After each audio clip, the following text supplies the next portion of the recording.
The Basque witch trials of the 17th century represent the most ambitious attempt at rooting out witchcraft ever undertaken by the Spanish Inquisition. The trial of the Basque witches at Logroño, near Navarre in northern Spain, which began in January 1609, against the background of similar persecutions conducted in Labored by Pierre de Lancre, was almost certainly the biggest single event of its kind in history. By the end, some 7,000 cases had been examined by the Inquisition process. Although Logroño is not a Basque city, it was the setting for an Inquisition tribunal responsible for the Kingdom of Navarre, Alava, Guipúzcoa, Biscay, La Rioja, and the north of Burgos and Soria. Among the accused were not only women, but also children and men, including priests guilty of healing with nominas, amulets with names of saints. The first phase ended in 1610, with a declaration of auto da refute against 31 of the accused, 12 or 11 of whom were burned to death. Thereafter proceedings were suspended until the inquisitors had a chance to gather further evidence on what they believed to be a widespread witch cult in the Basque region. Alonso Salazar Frias, the junior inquisitor and a lawyer by training, was delegated to examine the matter at length, armed with an edict of grace promising pardon to all those who voluntarily reported themselves and denounced their accomplices. He traveled across the countryside during the year 1611, mainly in the vicinity of Zugarramurdi, near what is now the French-Spanish border, where a cave and a water stream were said to be the meeting place of the witches. As was usual in cases of this kind, denunciations flowed in. Frias finally returned to Logroño with confessions from close on 2,000 people, 1,384 of whom were children between the ages of 7 and 14, implicating a further 5,000 named individuals. Most of 1,802 people retracted their statements before Salazar attributing the confessions to torture. The evidence gathered covered 11,000 pages in all. Only 6 people out of 1,802 maintained the confessions and claimed to have returned to Sabbaths. In the stir of the events, proceedings were started in Hondarribia too, some 35 kilometers away from Zugarramurdi and 19 kilometers from Saint-Jean-de-Luz, main hotspots of witchcraft allegations against presumable female witches accused of casting spells on living creatures and meeting in Jay's kibble in Aquelarres led by a goat-shaped devil. It does not go unnoticed the fact that men in this Bidasoa region were recruited in droves for Basque whaling, leaving women on their own to deal with the problems and fend for themselves during long periods. Interestingly, according to evidence given by witnesses attested in the document, the devil summoned in the Gascon language those from San Sebastian and Pasaya, and in Basque those from Iran and Hende, addressing a few words to them.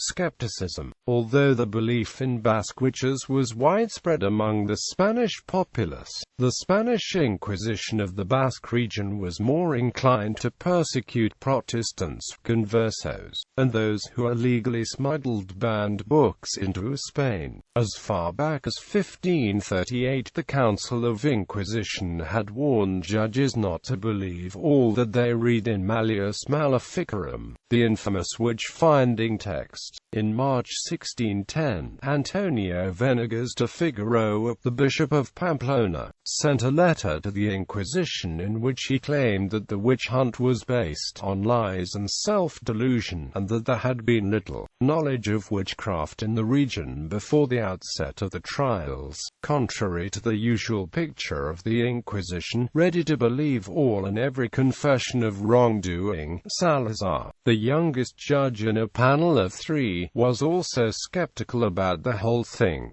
saying that he had found no substantive proof of witchcraft on his travels, in spite of the manifold confessions. More than that, he questioned the whole basis of the trials. Because of this disagreement on how to proceed, the matter had to be referred to the Inquisitor General in Madrid. The senior judges, Alonso Becerra y Holguín and Juan del Valle Alvarado, even went so far as to accuse the colleague of being in league with the devil. Some of Salazar's objections are remarkable, considering the atmosphere of the times, and are therefore worth quoting. The real question is, are we to believe that witchcraft occurred in a given situation simply because of what the witches claim? No. It is clear that the witches are not to be believed, and the judges should not pass sentence on anyone, unless the case can be proven with external and objective evidence sufficient to convince everyone who hears it,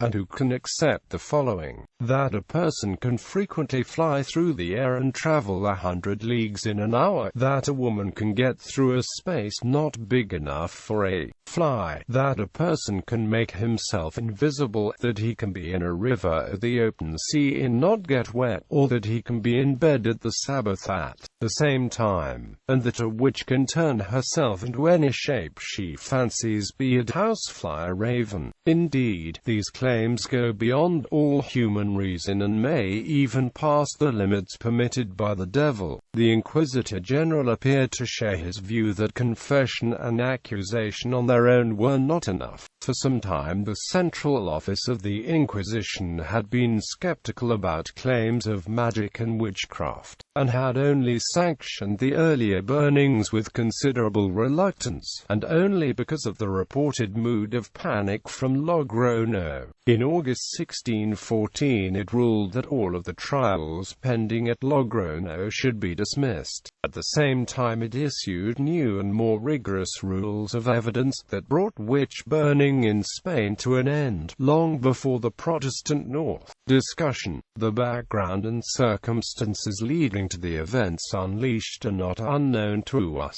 dismissing for the most part esoteric and magical approaches, in a wider context of religious persecution and conflict in all of Europe. The Catholic Church aimed at suppressing old popular customs and ways that could contend and question official ideology and manners. In the Basque country, where the language provided a stronger shelter for old semi-pagan beliefs and against the Church's authority and control, midwives and herbalists played an important role. Besides holding a social status and carrying a popular wisdom that didn't go down well with the authorities, the so-called Sabbaths and aquelarres may have been meetings out of reach of the official religious and civil authorities. Those who attended the meetings would eat, drink, talk and dance, sometimes all night long in the forest or caves, at times consuming mind and spirit-altering herbs and ointments. Memory.